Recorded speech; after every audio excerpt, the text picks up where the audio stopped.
ត្រឹកក្រៃតាកែតាខ្មៅកណ្ដាលមិត្តនៅជាទីស្នេហា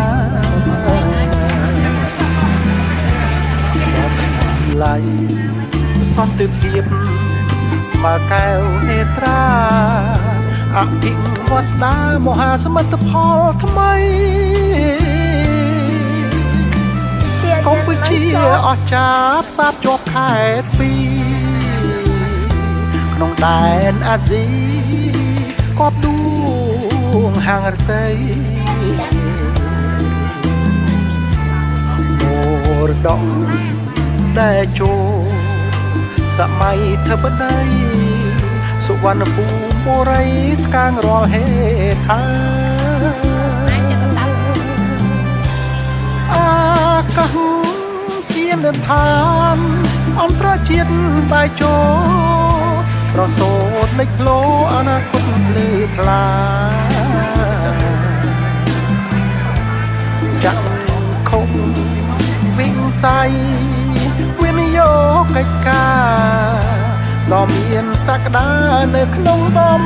បន់បាគីសេដ្ឋកិច្ចផ្លូវអាកាសចរខេមរាសាទរប្រសើរពេកពុនបងកើតហេដ្ឋារចនាសម្ព័ន្ធសកម្មធុរជនទំនើបស្តង់ដារ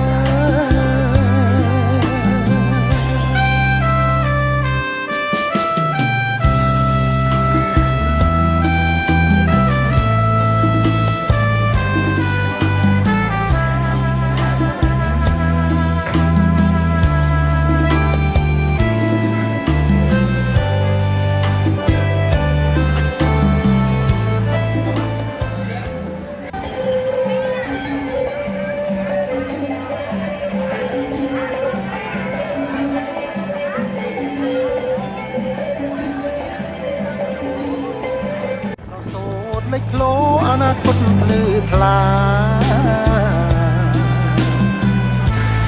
ចាក់ខុំវិស័យវិនិយោគកិច្ចការ